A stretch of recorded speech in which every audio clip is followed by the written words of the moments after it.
네, 이재명 대통령이 오늘 취임 30일을 맞아서 기자회견을 갖고 최우선 과제로 무너진 민생 회복에 전력을 다하는 중이라고 밝혔습니다. 국회에서는 오후에 본회의를 열어서 김민석 총리 후보자의 인준 그리고 상법 개정안 표결 절차에 들어갑니다. 직격 토론 최진봉 성공회대 교수, 장성호 전 건국대 행정대학원장과 국회 상황 살펴보겠습니다. 안녕하십니까? 네, 안녕하세요. 네.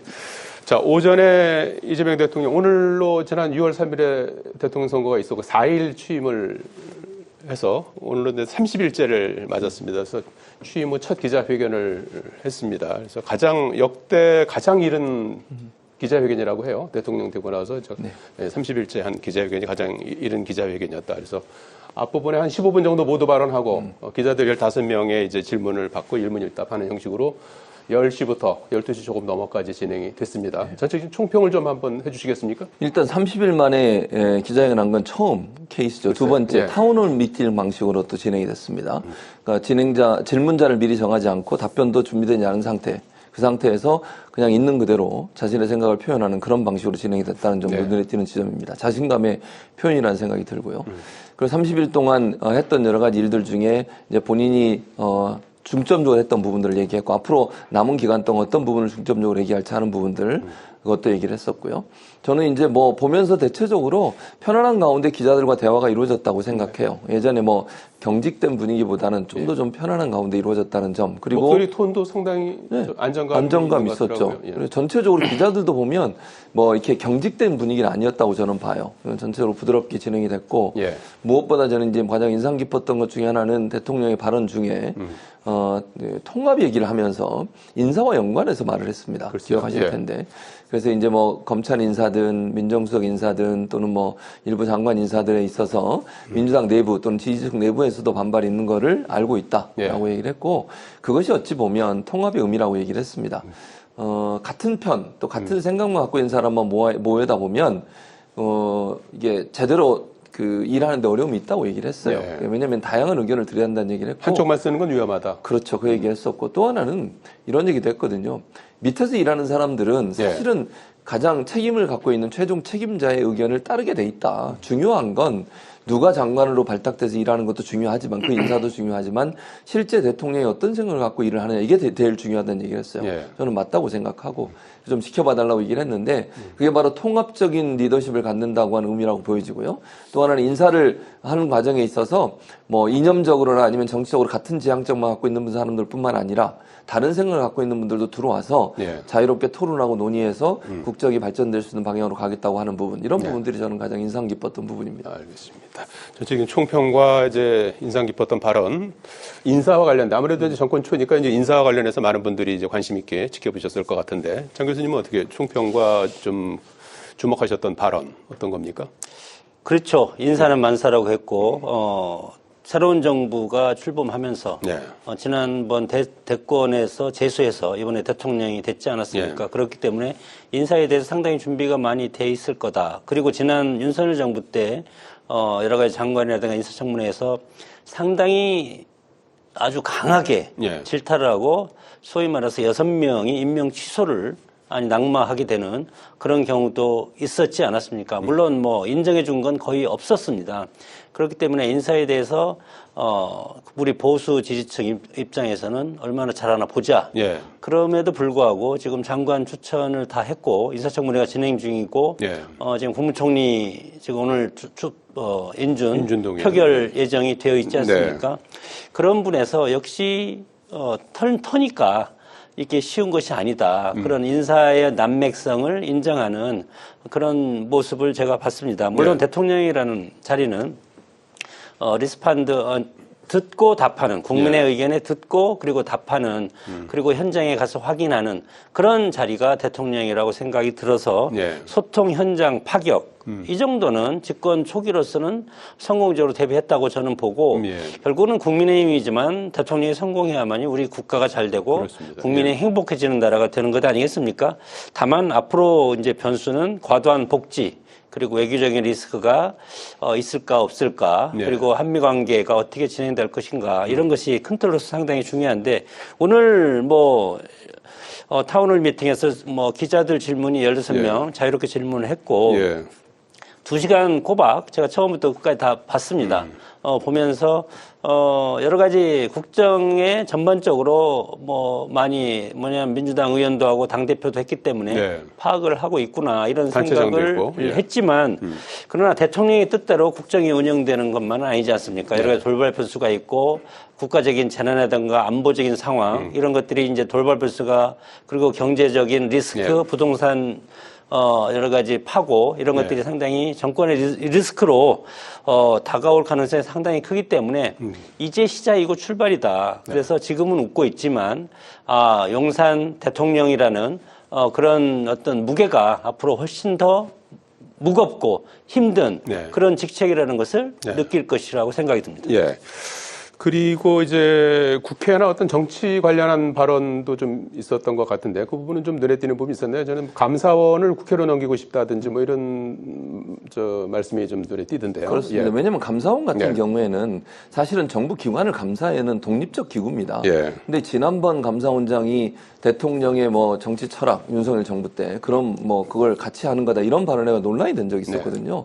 감사원이 그러면 안 되는 거거든요. 이 사실은 대통령의 감사원장을 임명하도록 돼 있는 구조 자체가 그런 문제를 만들어낸다고 생각을 합니다. 그래서 저는 국회로 넘기는 게 맞다고 생각해요. 예. 그래서 독립적 기구로서 정부 기관이 잘못한 부분들, 이런 부분들을 제대로 잘 감사할 수 있는 그런 기능을 가져야 되는데 대통령의 인사권이 개입하는 그런 상황과 구조로 돼 있기 때문에 결국은 그게 어렵다.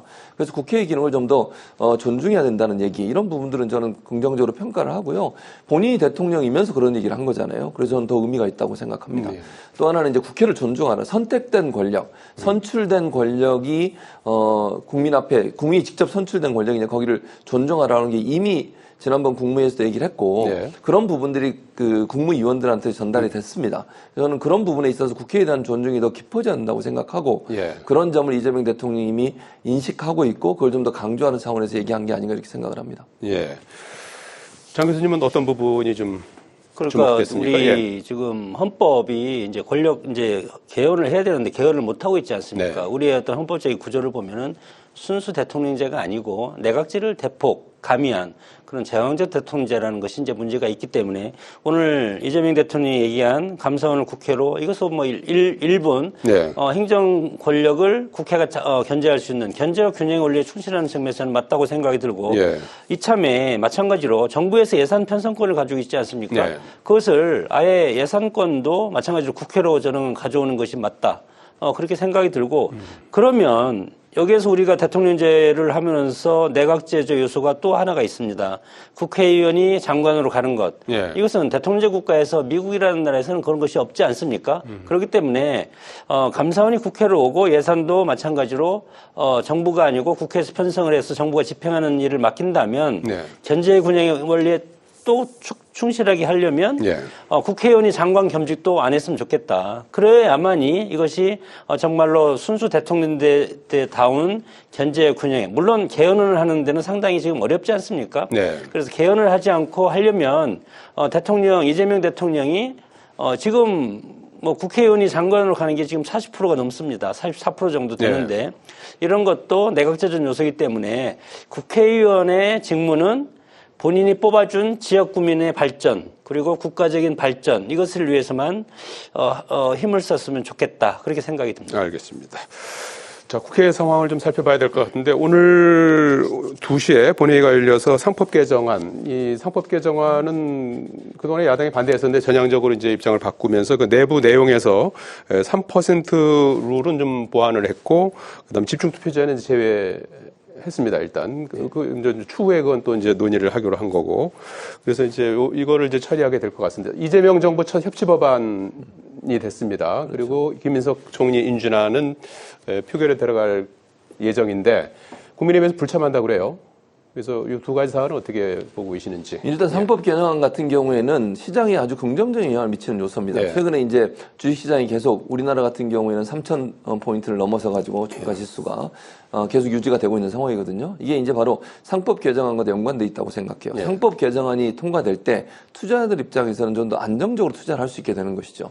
그러니까 기업 총수가 일방적으로 기업을 운영하고 본인의 독단적인 어떤 선택에 의해서 뭐 사회이사든 아니면 감사위원이든 이렇게 임명하던 절차를 좀 바꾸는 거거든요. 그렇죠. 이번에 예. 3% 우리라고 하는 게 감사위원, 특히 이제 회사의 감사는 대단히 중요합니다. 예. 회사가 부정이 있거나 아니면 오너나 아니면 주요 경영진이 문제가 있을 때 감사를 해서 바로잡아야 되는 거잖아요. 네. 근데 지금까지 감사위원을 선출하는 과정에 주주들, 그러니까 가장 많은 주식을 갖고 있는 사람이 절대 영향권을 갖고 있었지 않습니까?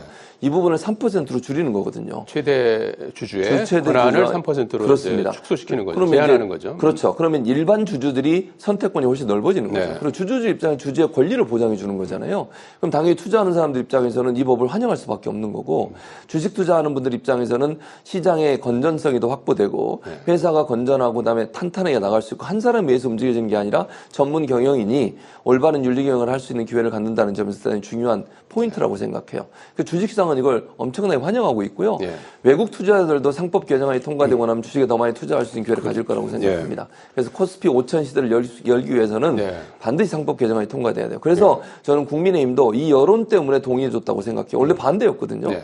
근데 투자자들의 여론 자체가 이대로 가면 안 된다. 이거 반드시 통과돼야 한다는 여론이 강해졌고 그걸 받아들여서 결국 합의를 했는데 잘했다고 생각하고 네.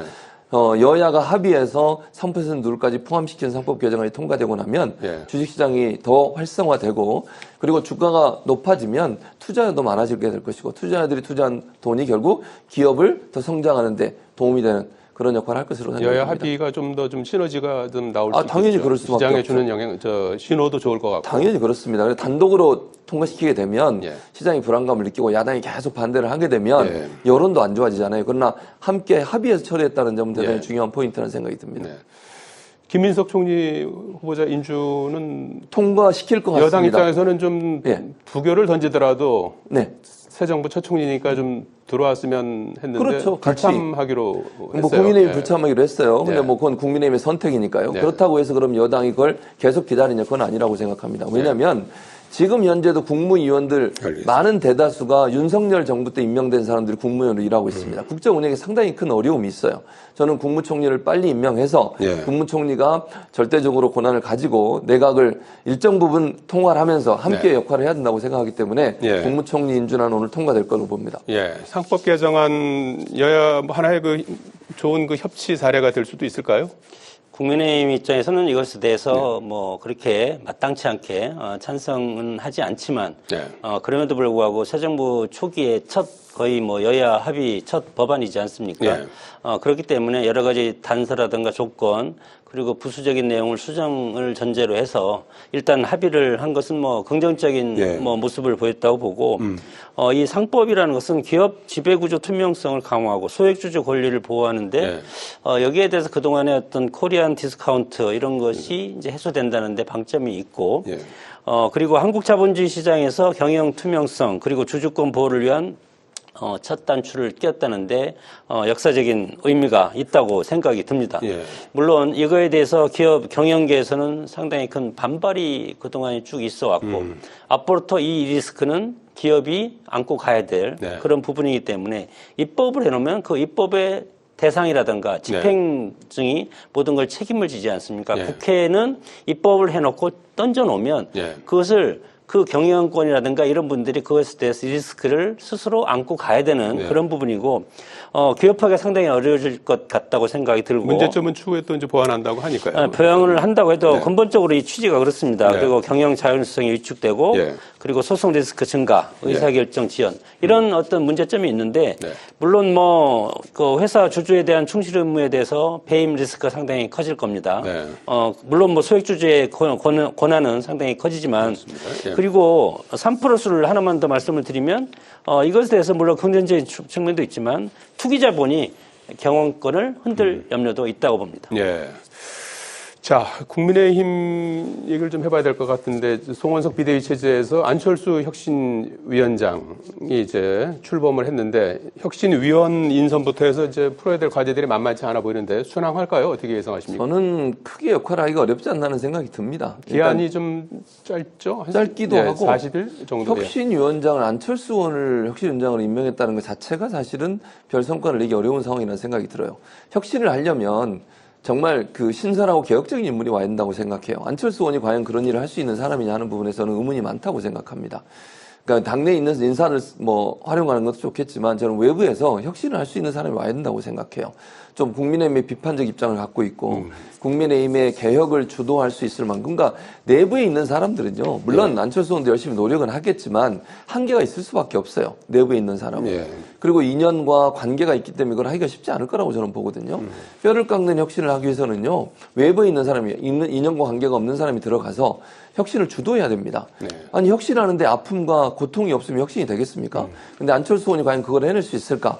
저는 제가 생각할 때는 별로 못할 거라고 생각해요. 그러니까 뭐 혁신위원회를 꾸려서 활동을 하겠지만 그 활동이 결실을 맺어서 정말 국민들이 볼 때 국민의힘이 많이 변하고 있구나라고 하는 그런 부분들을 체감적으로 느낄 수 있을 정도로 오기는 어렵다. 저는 그 출발점이 바로 안철수 의원을 혁신위원장으로 앉힌 것이 문제라고 봅니다. 네. 장 교수님 어떻게 평가하십니까? 물론 선거에 졌다고 탄핵을 당했다고 혁신을 해야 되냐. 그것보다도 혁신의 필요성이 있냐 없냐. 그것은 당원이 결정한 문제고 그동안의 여러 가지 행태를 보면은 국민의힘이 역사적인 수명 이런 거에 대해서 혁신을 통해서 늘려야 되냐.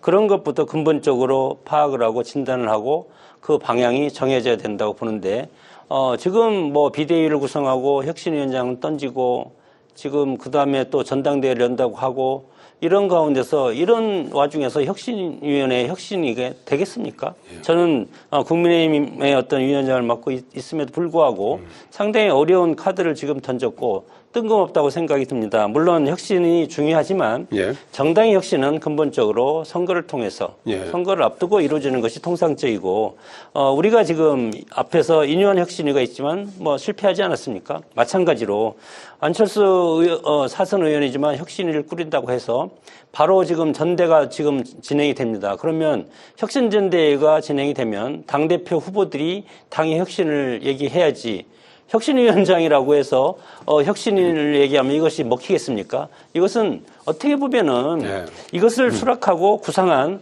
비대위 측에서 저는 큰 어떤 오류가 있다고 보고 혁신전대회라면 당대표가 당을 이렇게 앞으로 지방선거에 이기기 위해서 어떤 선명한 야당을 위해서 이렇게 하겠습니다 하고 던져서 당원들이 투표를 해서 선택을 받는 것이 혁신이 되지 않겠습니까? 좀 뜬금없는 그런 혁신이라고 생각이 듭니다. 예, 두 분 다 조금 비관적으로 전망을 좀 해주셨습니다. 안철수 혁신위원장 어떻게 하는지 앞으로 좀 잘 살펴봐야 될 것 같고요. 끝으로 어제 과방위 소위에서 방송 3법이 통과가 됐습니다. 예, 공영방송 이사수를 늘리고 하는 그 단체를 좀 확대하는 그런 이제 내용이고, 뭐 언론의 독립성, 공정성 보장하겠다는 취지고, 여기에 대해서 이제 국민의힘은 언론장악 시도다 이렇게 이제 반발을 하고 있는 상황인데, 앞으로 이제 과방위 전체 회의가 있고 법사위 회의가 있고 이제 본회의 넘어야 될 이제 절차가 좀 남아 있는데 어떤 부분이 좀 고쳐질까요? 저는 일단 제가 생각할 때는 이게 지금 이제 과방에서 추진하고 있는 부분이 너무 이제 빠르게 진행되고 있어서 이 부분에 대한 우려가 좀 있습니다. 그래서 조금 논의가 수기가 돼야 되는 부분이 필요하다는 주장이 있는 상황이고요. 현재 이제 가장 논쟁적인 부분 중에 하나가 뭐냐면 추천 단위에 대한 문제라고 저는 생각을 합니다. 추천 단위가 그렇습니다. 추천 주체들이 원래는 이제 국회에서 추천을 했었거든요. 근데 그 부분을 국회 추천 목숨 줄이고 변호사 단체, 학계, 그리고 시청자위원회, 노동계 이렇게 이제 네 군데가 들어왔습니다. 새로. 이 네 군데를 어떻게 정하느냐 문제도 문제가 될 것이고요. 어느 노동단체가 많고, 예를 들면 시청자위원회도 여러 군데가 있잖아요. 뭐 KBS, MBC 두 군데에서 시청자위원회 할 텐데, 시청자위원회 구성을 보면 대체로 사장이 선임을 하는 경우들이 많습니다. 그렇죠. 그러니까 시청자위원회 구성이 사장이 선임하는 사람인데 그 중에 누가 가서 이사 선출하는데 추천을 한다? 이게 과연 맞는 건지 잘 모르겠습니다. 첫째 그 문제가 있고요. 두 번째는 이제 변호사 단체도 변협인데 변협 같은 경우에 정치적 중립성이 완전히 보호되고 있느냐 하는 부분도 이제 논란이 될 수 있는 소지가 있습니다. 그래서 그런 부분들은 좀 논의가 돼야 될 부분이 있어서 추천 단위를 어떻게 할 거냐 하는 부분이 논의가 될 걸로 보여집니다. 그 논의도 그러면 상당히 길어질 수도 있을까요? 그럴 가능성이 저는 있다고 봅니다. 7월 중에 뭐 처리한다 이런 목표는 같은데, 있지만 꼭 그 시간을 정해놓고 하기보다는 이게 한번 만들어 놓으면 오래 가야 되니까 조금 시간이 필요하다고 생각합니다. 장 교수님 어떤 부분 좀 뭐 공영방송이라고 하지 않습니까? 공영방송이라는 것은 여당과 지금 우리가 보면은 추천제가 있으면 정치권에서 추천하는 게 지금 상당히 많지 않습니까? 정치권에서 다 하죠. 이번에도 11명에서 15명 그리고 또 9명에서 13명 이렇게 해서 KBS가 11명이 예, 그렇죠. MBC, EBS 는 방문진이 13명으로 늘리고 예. 그 정치권의 추천도 상당히 늘리지 않습니까? 예. 영국의 BBC라든가 NH, 일본의 NH 같은 경우를 보면은 균형과 견제, 예. 정치권의 입김을 배제하고 그렇게 시장에서의 어떤 그런 국민적 여론을 바탕으로 할 수 있는 공영방송 체제로 가기 때문에 지금 국민의힘에서 비판하는 것은 공영방송을 무너뜨리는 악법이다고 이제 주장을 네. 하는 것이 이 이사 문제입니다. 그렇기 때문에 어차피 개정을 할 바에야 이것에 대해서 견제와 균형에 충실한 그런 이사 선임 제도를 다시 만들어서 예. 그리고 지금 수가 너무 많지 않습니까? 너무 많다고 좋은 것이 아니라고 생각이 들고 이것에 대해서는 기존의 것을 조금 보완하는 선에서 하는 것이 좋겠다고 생각이 듭니다. 네. 앞으로 논의 과정 좀 지켜보도록 하겠습니다. 여기까지 듣겠습니다. 고맙습니다. 고맙습니다.